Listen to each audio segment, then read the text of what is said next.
Well,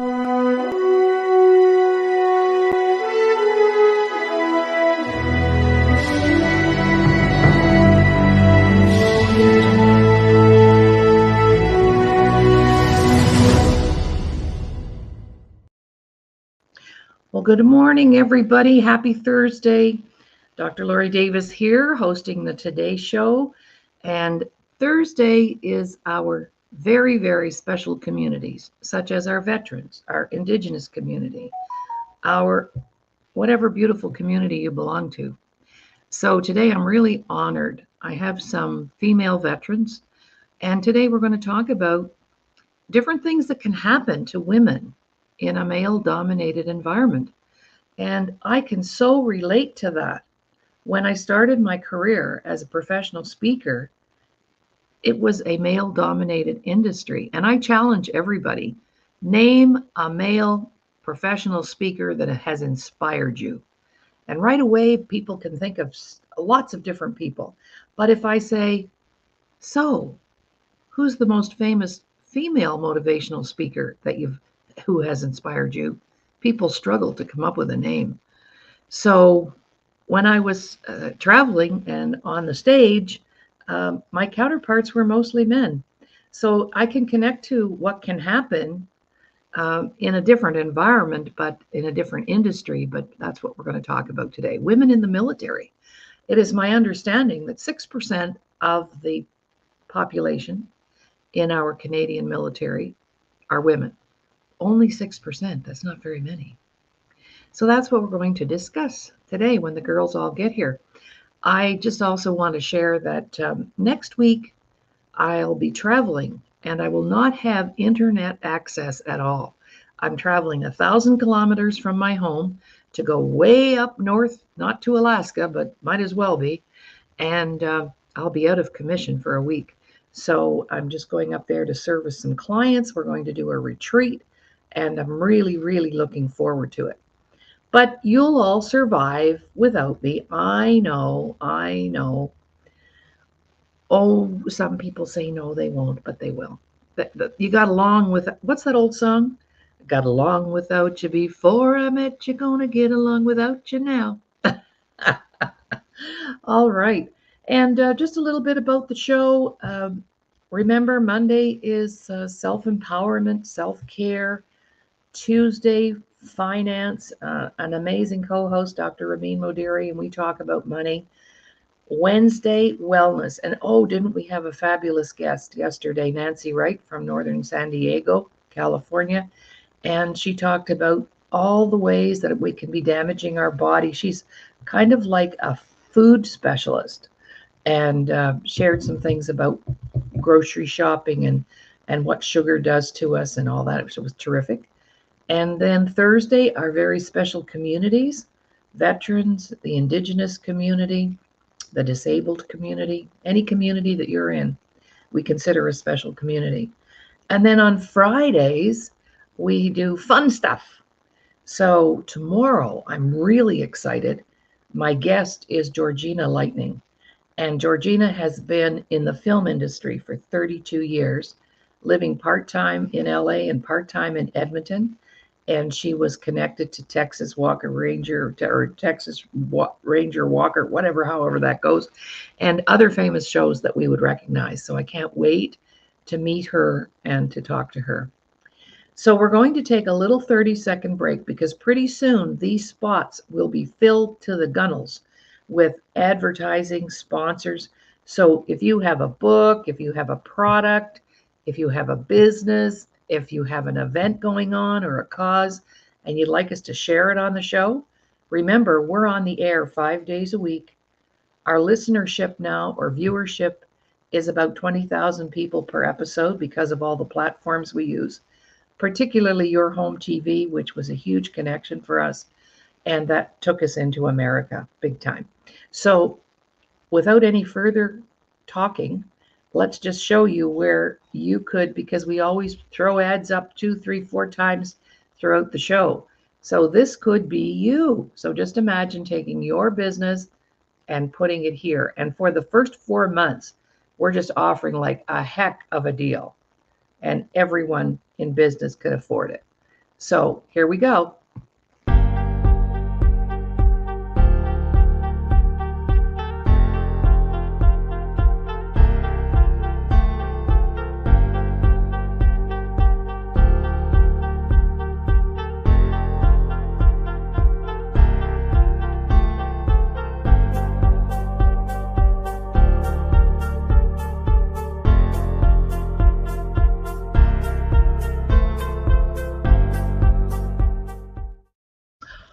Oh my gosh, look who popped in.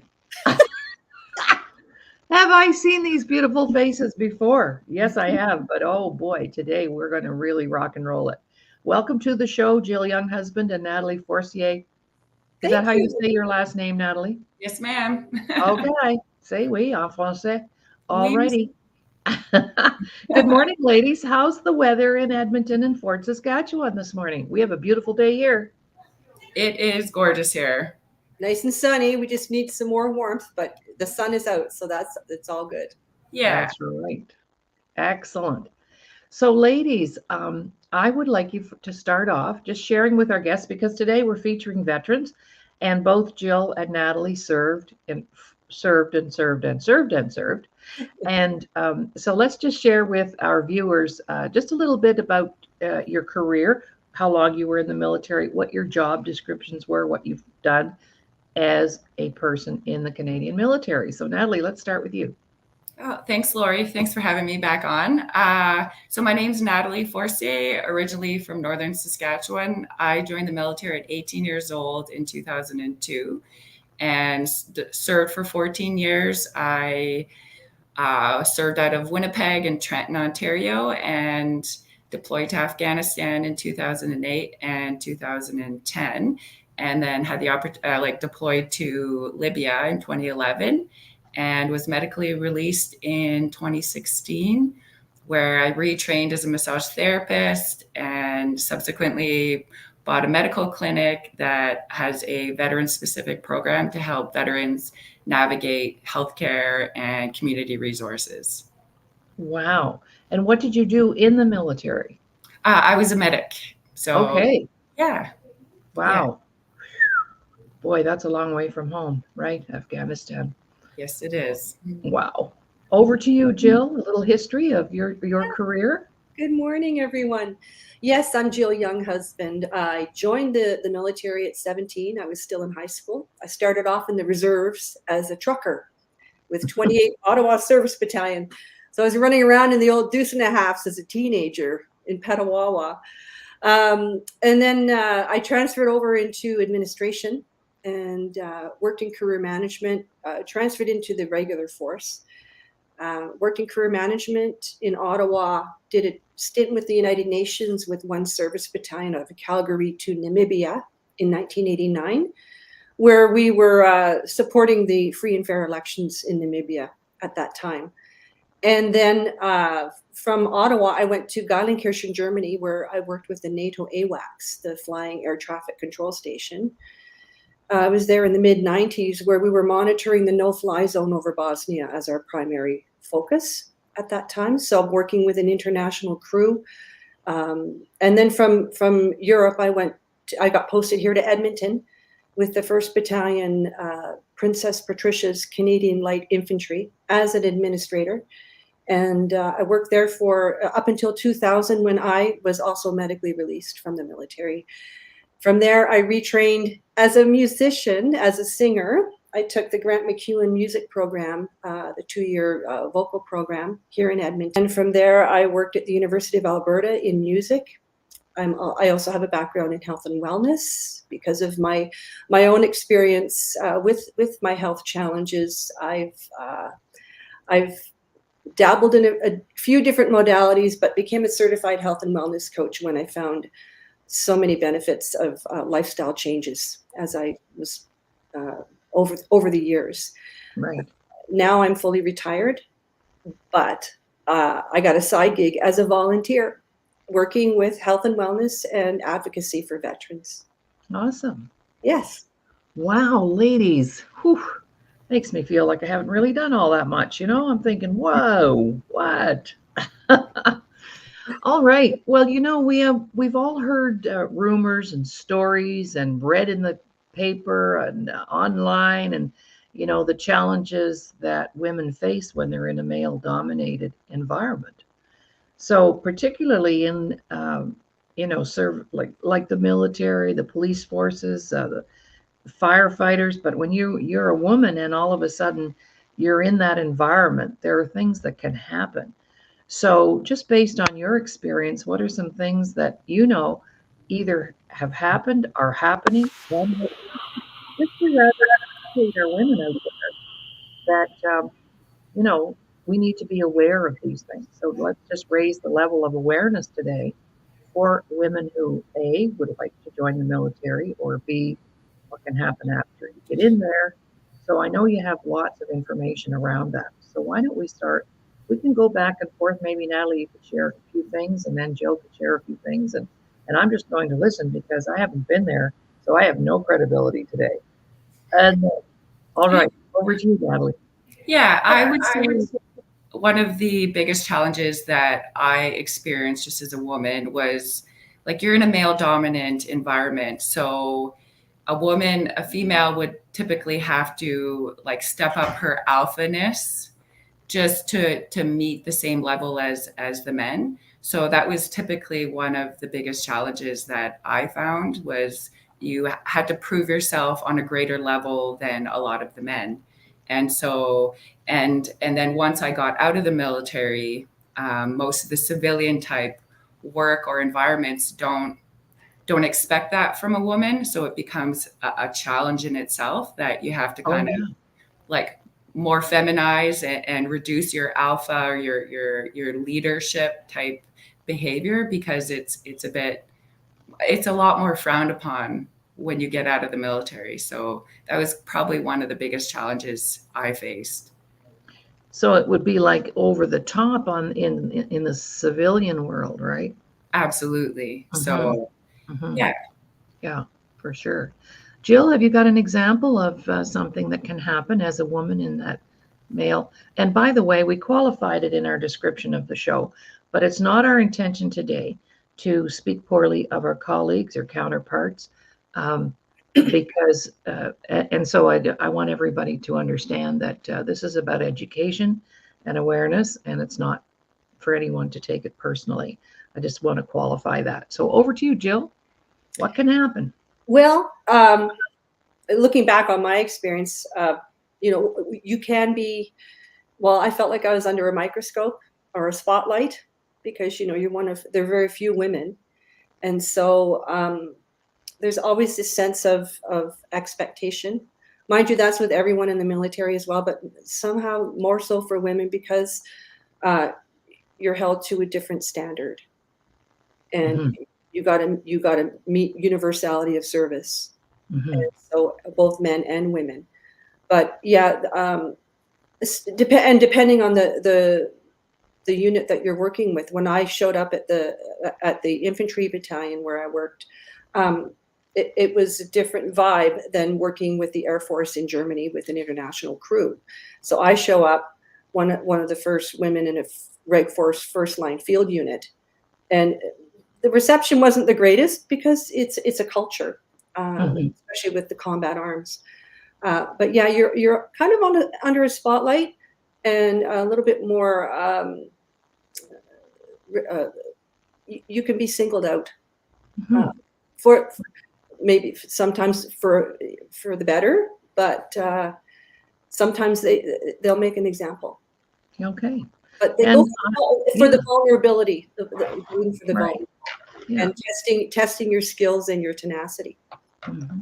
Mm. Well, I understand that as a businesswoman because I've been a businesswoman 60 years. I had my first business when I was 12. Mhm. So, in that business world, I mean, in my generation, when you were looking to be a professional, you either became a teacher, a nurse, a secretary, and with any luck at all, a hairstylist. And that was like our limited. And if you wanted to do something different or be something different, that was frowned upon because the expectation was you'd get married, you'd have some children, you'd be a stay at home mom. Mhm. and you couldn't have both. You had to either have one or the other. It was like a trade-off. Mhm. And I thought, wow. And so I've had to work way harder. If I'd been a man, my business right now, 32 years later, would be through the roof because I could do deals on the golf course and I could go and have a beer at the tavern and watch the hockey game and do some business. But I didn't have those privileges as a woman. So I was a pioneer in many ways that way. Mhm. And you're right. You had to do things 1,000 times better. All right. Well, something that's coming up for me, I would like us to have some discussion around the sexual side of things, because when you're a woman in a male dominated environment, I mean, there could be two sides to that, but what was your experience, or what do you know can happen to a woman in the military from a sexual perspective? Natalie?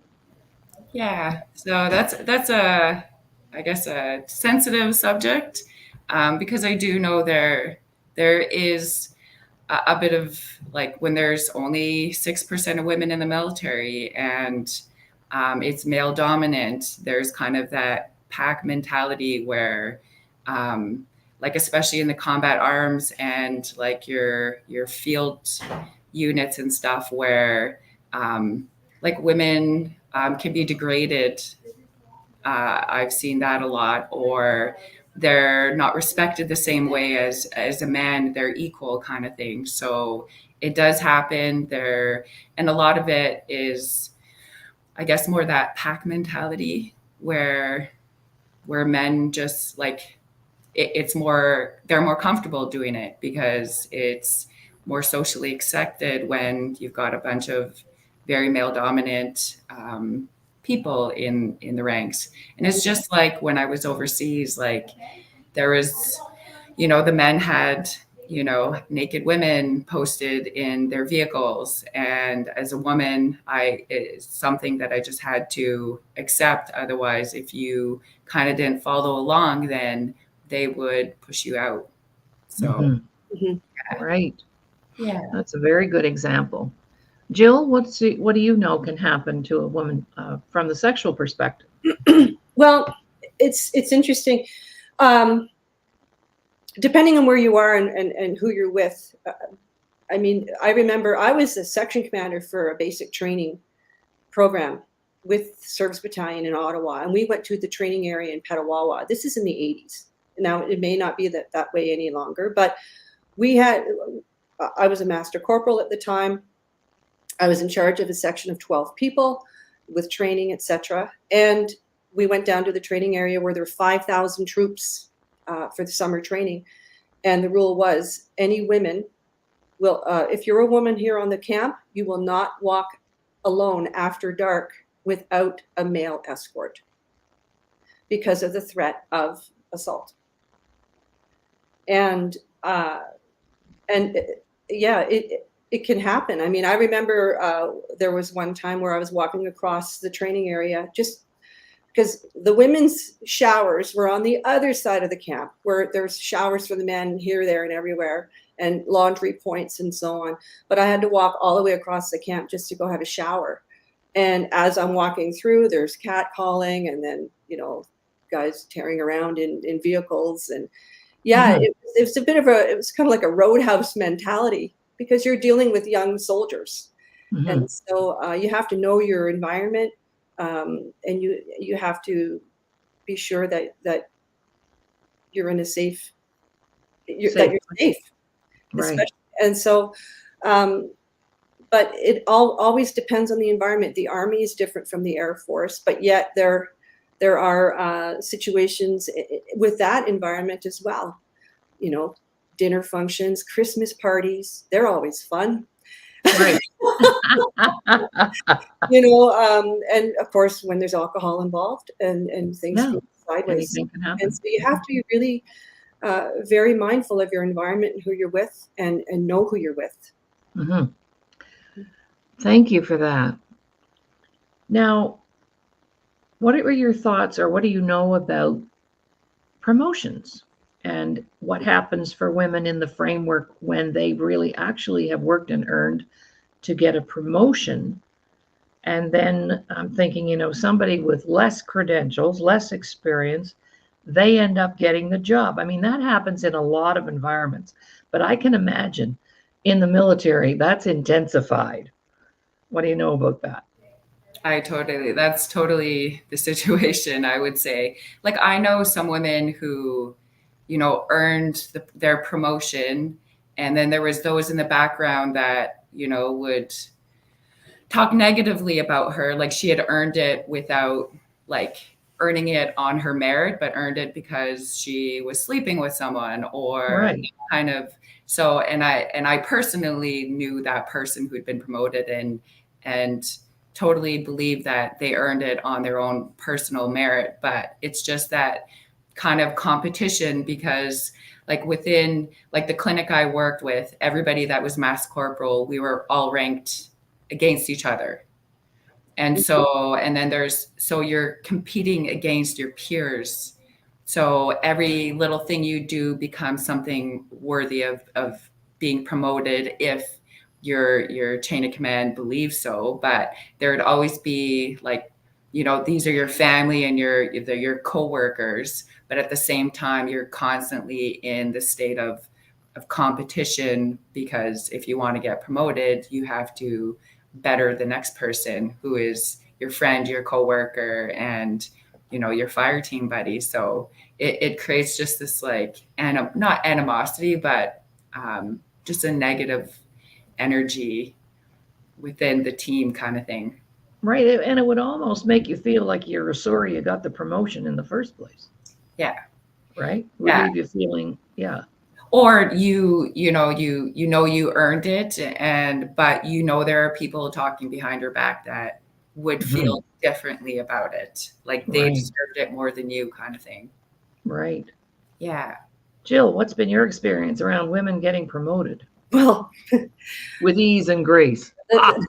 right. Military is a very, very, all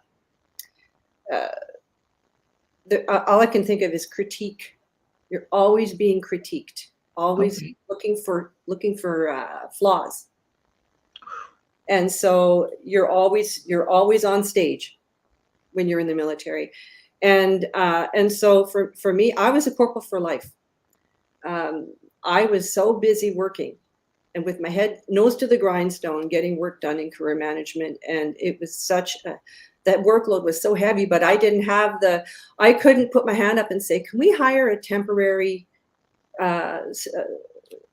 employee so that I can have some support here?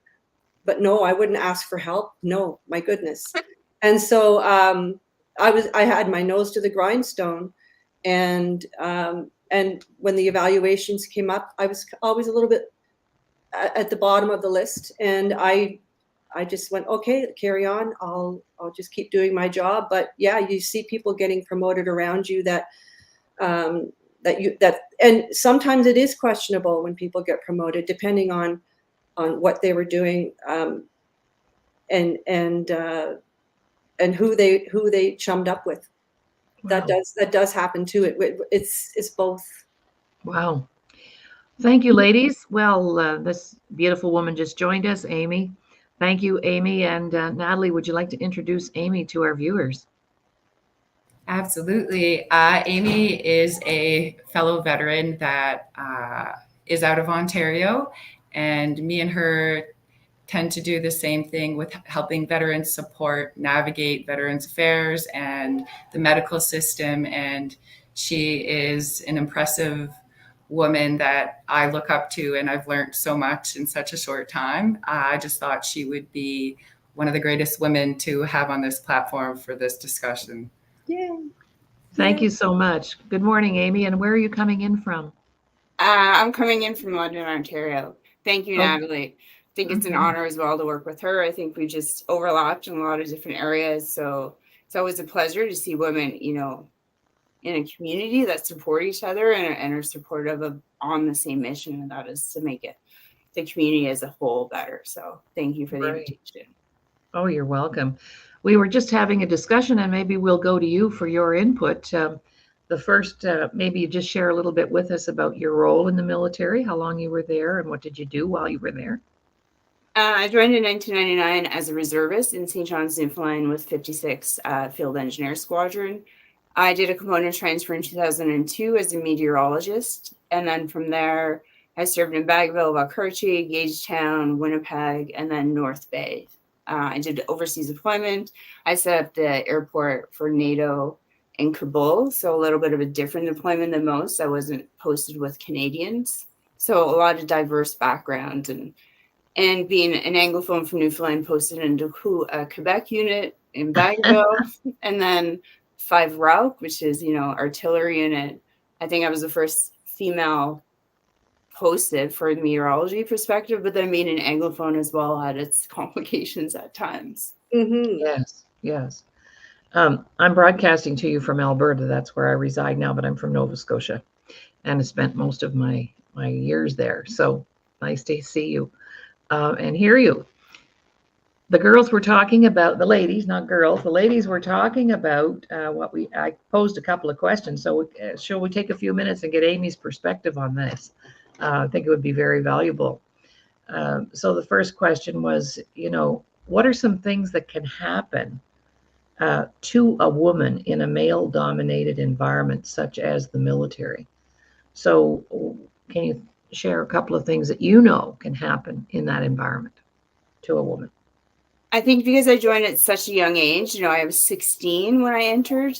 I didn't have a lot of life experience. So I didn't have, other employers. I was really looking after the people that I worked with, and they were predominantly male. Being an engineer, my home unit, 56 was amazing in that regard. It wasn't really until I left the Rock, so to say, and was exposed to what was expected of me, perhaps even by the other women. They really wanted me to lose my femininity, not have a voice in certain regards. And I found that really challenging because me as a person, I've always been known to just say what I think, which doesn't always go over well, male, female, or military. I definitely struggle with that throughout my career of just holding my own and what's right is right and ethically and morally right. So I think I was challenged with who I thought would be my safe person. And sometimes that was women that I would turn to in confidence, and I assumed they would have my back. But at the end of the day, it was really about their career, their position, and how they were going to get ahead.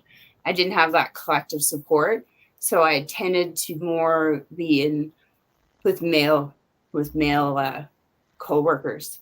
And I think that helped me well, and it got me through my career because I found that they supported me more, and I didn't have to lose my femininity. I recognized that there was a difference in men and women, and I didn't try to be one of the old boys club. I just held true to myself, and the men respected that more of me. Cool. Well, there's a different perspective as well, which I love.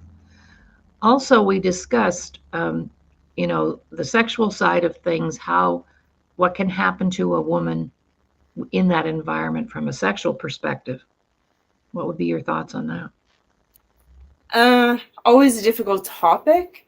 I had definitely suffered from the MST. I think a lot of people saw the news article that I did come to press when they leaked the private information of the other, I would say, applicants for the MST through EPIC for the lawsuit. So I was the first one that stood forth and said, I'm not sure why I received all the other emails and the names of the applicants. And I went to the press with it.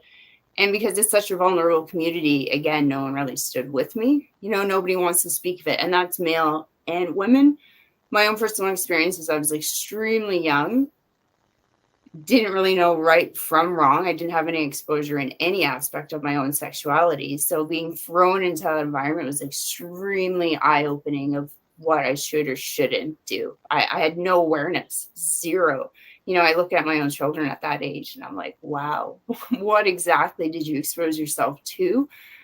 For the most part, it was a good experience besides, the single incident that occurred. And I was so young that actually led me with such a force and a vengeance of predator prey didn't really affect me because I actually knew the predators long before I was seen as a prey, and kind of flipped that narrative really, really quick. And I think I just exposed them at all times in a group setting or environments, which has probably held good for me. So I don't, support it for everybody, but I think my personality could do it where I just wasn't intimidated. I took a step back in that moment. Everybody in that moment knew it was wrong, but yet only one individual stood with me and said, "Are you okay?" High ranking combat diver, engineer. I'm 17 years old. I wasn't even old enough to drink. So how does that work? Right. Nobody stood by me.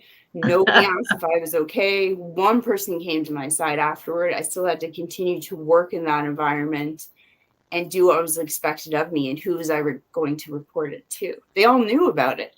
So where was I going to turn? Right. So I just had to pick up the pieces and carry on. And I just said, like, I don't know how or why, but that's not going to happen again. And always had a guard up if alcohol was involved. Right. Thank you so much for that. We're just going to take a little break. And when we come back, I have a question for all of you. So, of course, I do, because that's my job here on the Today Show. Dr. Laurie Davis, if you're just watching and tuning in, of course, Thursday is our Special Communities Day. So we talk to our veterans, our Indigenous community, members of the disability community, and any community that you're in. If you'd like to come in on a Thursday and bring some friends, we'd love to talk to you, because we're always raising the levels of awareness. And that's what we're doing today with our special guests here to talk to us about being a woman in the military and what can happen and does happen. And we're not hiding back on the truth on that one. Also, too, if you want to advertise with us, if you have a book or a business or an event or something that you'd like to have featured on the Today Show, right now we're looking at snowflakes floating up in the air. But this is where we would do it: a half time, quarter time, quarter time. So here we go. We'll just take a little break, get our breath, and then bring our ladies back for our next topic.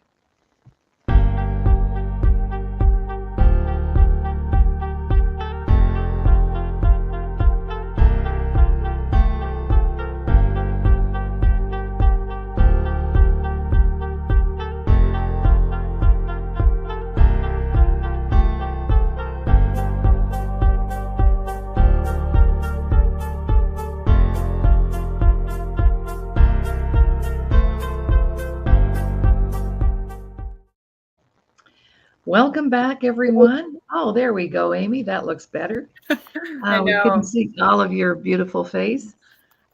So, welcome back, everybody. And today we're talking to some women who have retired from the military, moved on with their lives.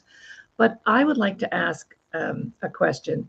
What would you consider to be the highlight of your military career? When was that moment when you felt, wow, I'm really glad I'm here doing this at this time for the right reasons? So what would you consider to be the highlight of your career? Whoever wants to go first. I'll go. Okay. Oh, so many. When I was serving in Germany in the 90s, the 50th anniversary of victory over Europe was being celebrated in the Netherlands. And my bestie Tara and I got into my GMC Safari, and we drove 2 hours to Grosbeek Cemetery in the Netherlands, where there are over 2,000 Canadian soldiers buried. And we drove there, we changed in the van, put our uniforms on, and we went and met some of the World War II veterans who knew some of the fellows who were buried in that cemetery. And I got a group shot sitting with them on the bleachers with all these wonderful World War II soldiers. And some of these fellas fought their way from Italy all the way through Europe to get to the Netherlands, to fight in the Netherlands to liberate that country, and to meet with these men. And all they wanted to do was they wanted a kiss. Hello. And they just wanted some attention. And they saw two young corporals in Air Force uniforms, and we were like, they treated us like superstars. So wow. That was really, really proud moment for me. Beautiful. They're my heroes. Yeah, for That's sure. That's just one. I know there's many, but we only have an hour. Yeah. No. Just teasing you. Natalie?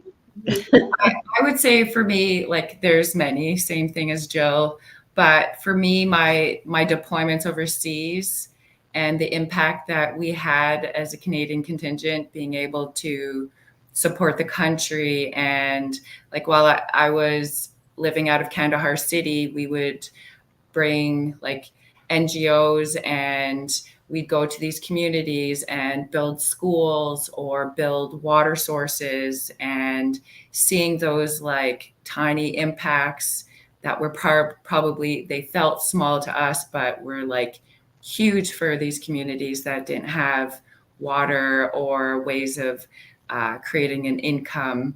So just that, those impacts, and being able to speak to the girls who, like I went into it was like a rehab for troubled youth. And there was two young ladies that I got to meet. One was 11, one was 13. One was in there for 2 years in detention because she was seen with a boy. And another one was at 13. She had been married, but hugely abused. So she left the marriage and found herself in this detention, youth detention, and being able to connect with this different world that makes you realize how lucky we are in Canada, kind of thing. So I would say my deployments had probably like were the highlight, although there's it's not all fun and games, but it was the part where I got to be part of this impact in a small or large way. Cool. Thank you. What about you, Amy? I'm sure there are many, but would you like to pick one and share it with us? I think it was probably 2004, perhaps. I think I was nominated and selected as top 5 on base. So I was posted in Gagetown. I was Air Force meteorologist, and that's unheard of. It's an Army base, but my boss and my supportive staff definitely went above and beyond and gave me the recognition that was deserved. So that was a good moment to see, when you rank top 5 on an actual base, that your hard work does pay off. And I think not just as a woman, is that I got to the top just by working hard.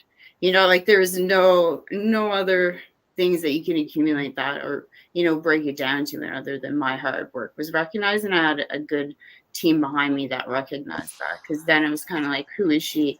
Why is there an Air Force woman for one on an Army base coming in the top 5? Because it's a hard spot to get. So that was a good moment. And I think working for NATO and seeing all the other countries and the level of respect that I had as a woman with my country and my peers was heartwarming, appreciative. I was proud to be a Canadian woman at that point. I wasn't silenced. I was respected. I've had some countries that said I should be barefoot and pregnant in the kitchen while you're here. So, that was when I went home, I had a different insight because I don't think I saw a difference in a man and a woman work-wise. We were just equals. We just went to work and did the same job. So when you're surrounded with how the different in societies, culturally, religion, you break it all down like that, I'm happy to be a Canadian woman for the Canadian Forces. Absolutely. Thank you for that perspective. Yes, we often take things for granted. Hey. So it's 2024, all right. And of course, we can trace women back into the military, right back to World War II, and Korea, Vietnam, the whole nine, all the wars. But would you agree or disagree that there are still those barriers and boundaries that exist within the frame of the organization as it relates to advancement, sexuality, pay scale? We didn't even talk about that yet. Do men get paid the same as women in the military based on your rank? Shall we talk a little bit about that, the status, and how much longer? I mean, are things better now than they were in 1965 or 1945? What are your thoughts around that? I worked with some women in NDHQ who joined the military in the 1950s. And at one time, once they got married, they had to release from the military. They couldn't be serving. And then years later, they rejoined once they changed the rules. Okay. So, you would think, oh my goodness. And at one time, yeah. And it's interesting. I've often looked back on my own experience. Could I have had a family and served in the military at that capacity and have both? And I couldn't. So the having a family was something that didn't happen for me because of the scope of the job and the stresses of that and of that culture. But it was something that I was so familiar with because I was raised in the military, and so for me, I just carried on and joined and did my work. But it was a struggle, and I did not want to be one of the first women in a first line field unit, to be honest, because I worked with the Army when I was younger, and I went, oh, I'm in my 30s now, I think, and then to be placed in that environment, it was very stressful. I didn't want it. And so if you want to be a woman in the military and join a combat arms unit, go for it. If you meet the physical requirements and meet the criteria, the fair criteria for that trade or for that job, I'm all for it. But to be cherry picked because of your sex or or orientation, no, I think it has to be built on credibility. But also, I have a different view now with life experience as to whether or not women should be in combat field units. How that structure is, because it can be distracting and it can affect the troops. I do feel it because human nature takes over, especially in frontline combat arms. And so I think that, yeah, we are progressing, but I think it's gone a little bit too far right now. And I think we're going to have to and our military's it's under stress right now in Canada. The recruiting is down, morale is low, and so I think we need to regroup and focus on can this person do the job, and the environment, and how we can make it work without and maintaining the integrity of the military, because it can get mixed up with the different situations. It's hard. I'm sorry. I'm doing my best to put it into perspective. I'm having a challenge with my words today because I'm a little bit stressed about this. That's okay. No, that's all right. Well, it's very emotional too for you ladies to even be talking like this today, and it triggers things. It may bring up things, but we're here to help the public to become more aware of what's going on and what can happen. And you've all had very intense personal experiences, for sure. And I told Jill earlier, I said, now, Jill, this is not a healing circle. This is a show now. And we can do the healing circles later because we're really good at that. Yes. Over to you, Amy. Your thoughts around, have things changed? Have you seen progress? What are your thoughts on that? Yeah, I've definitely seen the progress. I think, my exposure to military sexual trauma versus those in the 80s or 90s, we've made progress. Have we eliminated? No, absolutely not. Let's not talk about the white elephant in the room. It's there, it's present. Was my experience as traumatic as those? We should never do that, compare traumas. But looking back, it's one of those, my career did suffer because I had 3 children. 2 were 18 months apart. When I told my boss I was pregnant again, he looked at me and said, well, what about your career? I lost out on promotion. I stayed as Master Corporal, even though I was ranked number 1 in the Master Corporals for my trade. I didn't get promoted to Sergeant. My boss elected not to do a PER for me because he said he didn't have enough time to evaluate me, even though in the short months that I was back, I did a winter carnival. I did every check in the box that I knew I had to do. My perspective changed once I had a kid, 100%. Initially, it was service before self. I had a kid. I came back. I did the expectations. I think I came back early from mat leave at 11 months in order to get my 6A because I didn't want my career to fall behind, but I couldn't keep up. There was no balance. I couldn't. My family would suffer. And that's what led to my military release. As I said, I will not deploy. Not that I can't deploy. Therefore, I didn't meet the universality of a soldier and was released for that reason. You know, no one asked me if I could. I just said I won't. So a psychiatrist at the OSI said, then you are no longer eligible to participate in the Canadian Armed Forces, you know? So ultimately that led to it. So if you break it down, was I fit? Absolutely, I was fit for my trade. 100%. You wouldn't have got a better person to do the trade, but I had to pick my family, and I was not going to be overseas sending pictures to my children. Like, that would just break my heart. And kudos to the woman that did it, because I was so young at the time. I didn't understand it. I couldn't relate to it. And you are strong if you were able to do that. 100%, because that isn't something I had the capacity to do. So I think we're getting there. We're making changes, but it really doesn't matter until you feel safe in an environment. What difference does it make? You know, they're talking about, can I wear nail polish? Can I wear a skirt? I didn't care about any of those things. That was never on my mind of I wanted to look like a woman. I just wanted to show up to work. I don't want to stand out. I didn't want any of these extra things that now they're saying that, oh, you're a woman, you can do all these things. I didn't care about that. I cared about being safe. It didn't matter.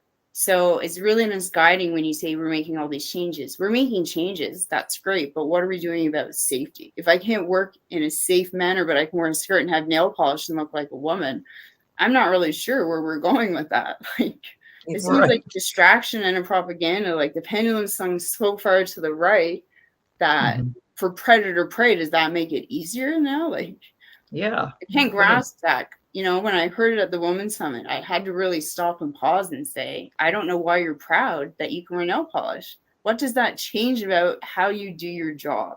It doesn't. I taught to be a great person, not stand out and just do my job.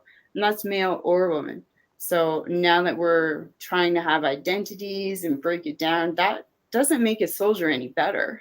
No. It doesn't matter on the front line if I can do any of those things. All I care about is if you're going to keep me safe, if you're going to have my back, and if you can do your job. So where's the emphasis on that, of picking quality people that don't care about the rest of it? Because culturally, religion, like, none of that mattered to me when I served. I don't even know where half of my friends are from. I never asked it. It didn't matter to me. They were my peers, and that's all I cared about, is if I trusted them and if I felt safe. So progress is made, but you know, I guess it's a short-term game for a long-term game. I'm not really sure what the angle of some of this is, you know, the changes that we're making. I'm not at the top, obviously, so I can't speak on why we're emphasizing a lot of is it just a policy or is it just a paper change? That's great, but that's not protecting those entering the military. That's not recruiting. That's not going to change the quality people that you would want to fill the military. It's actually pushing them away. So, great perspective. Thank you. I love that. Thank you. Thank you, Amy. Thank you, Jill. Over to Natalie. Has anything changed since World War II? Absolutely since World War II, like the comments that Jill and Amy made. But I think that it's also like changing that culture within the military, like regarding the military sexual trauma.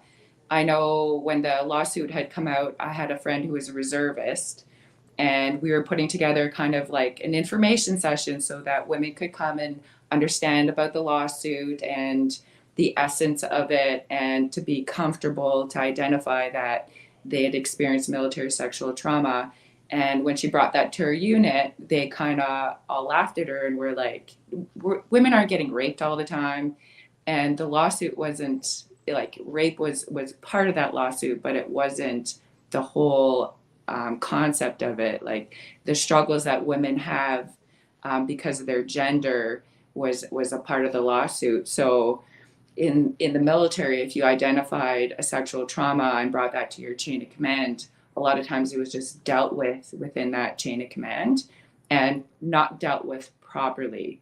the culture just like allowed it so that it didn't make it up to the higher ups kind of thing. And so there could be sexual trauma that happened and you could bring that forth and it wouldn't go anywhere, but the gentleman who showed up 10 minutes late for work would be charged, or you could get charged for a sunburn, so a self-inflicted injury. But when it came to sexual trauma, a lot of it was swept under the rug, and that's the part where I don't believe it's changed in a safe manner where you can feel safe going to work. Okay, thank you. Oh my gosh, I'm learning so much today. Wow. I can add something to that with what Yes. Natalie just said. You know, a lot of incidents occur and some women will not report. Yes. Because they can be made an example of. Right. Like if you're deployed overseas and all of a sudden you get back to Canada and your unit says, you're back early. How come you're back so soon? Because an incident happened, and instead of fixing it and holding people accountable, they just sent return to unit, RTU. Okay. So many women put up with unacceptable behavior to maintain the status quo and to be able to continue to do their job to the best of their ability. Cool. That's not cool, but thank you. It's cool that you shared that, is what I meant. Thank you. All right, our last question. We have about 4 minutes, 5 minutes left on the show. This is like the fastest hour of my day. I do this every day, 5 days a week, and it is like the fastest hour of my day. Yikes. So if I was, just imagine I'm 16, I'm 17, I'm 18, and I'm a girl, and I want to join the military. What would be the best piece of advice? Let's say she has been successfully recruited and she's in there. And what would be your words of wisdom, even, not even advice, but words of wisdom to that young woman?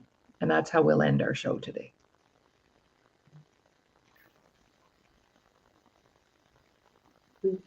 Take a minute and think about it.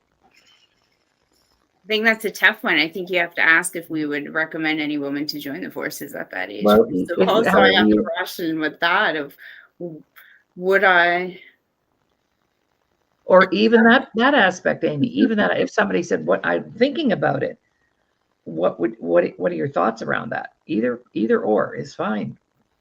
I think just stay true to yourself. I think that if you try to change who you are in any capacity and you're focused on other things other than just doing your job, like make sure you can do your job and be true to yourself. If physically you are not as strong as your peers, ask yourself, are you putting yourself in harm's way or them in harm's way?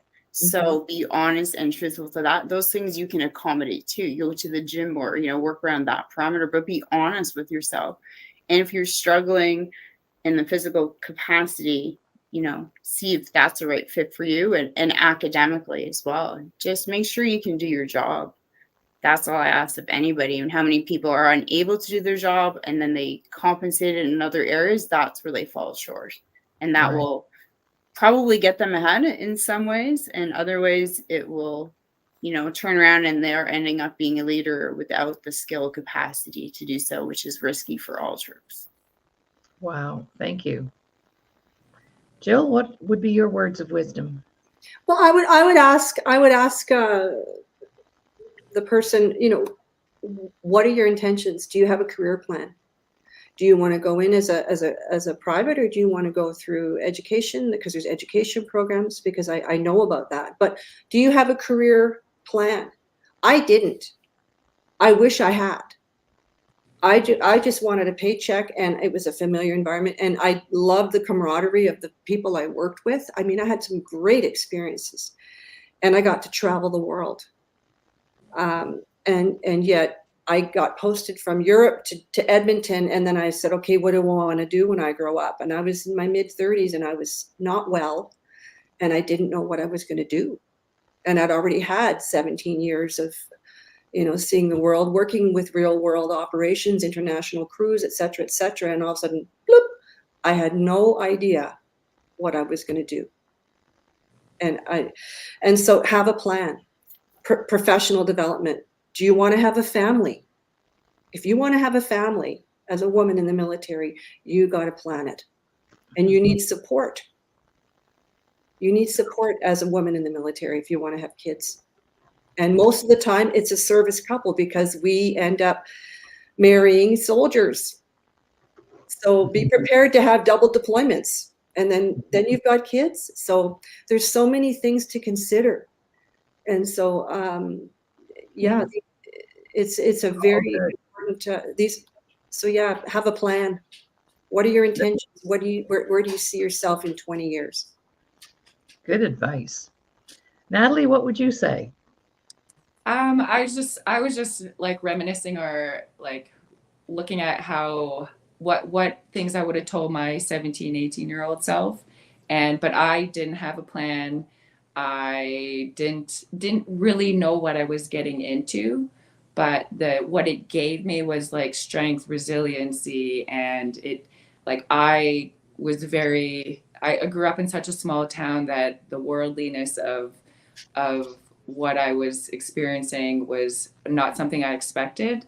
So I think what Amy had said was about staying true to yourself and believing in yourself, but not allowing people to dictate how to be, or there's that trueness of yourself, like your gut, listening to your gut, standing up for yourself. And I think that would probably be my biggest word of advice. But I didn't have a plan, but I grew, I think, exponentially being in the military from learned experience. I had amazing leaders. I had really awful leaders that were great examples of what I didn't want to be.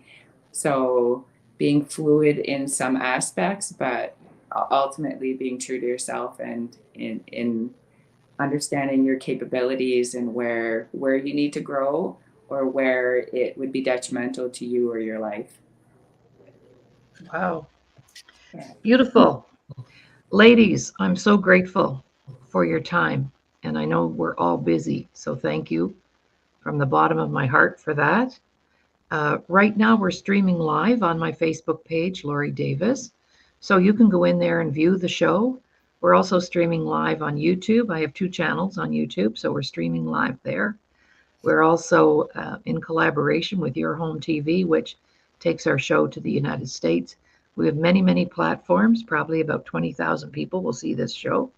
And if I don't tell people that on the front end, because then they say, oh, I can't come on.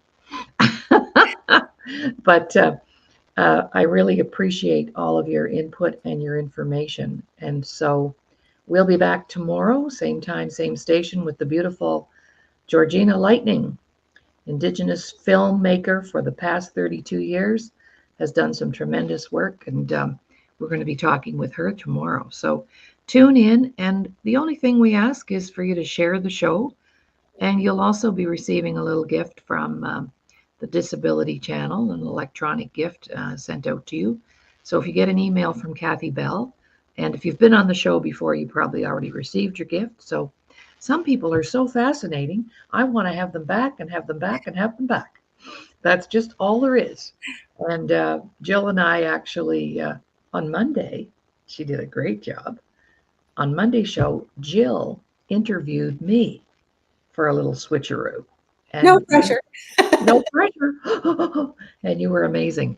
So yes, thank you for being here, and we'll say goodbye to everyone and end the show. And Natalie, you hang in there for a few minutes after. And Amy, thank you for coming in today on short notice. We really appreciate it. Bye for now, everybody. Bye. Thanks so much, everyone. Thank you.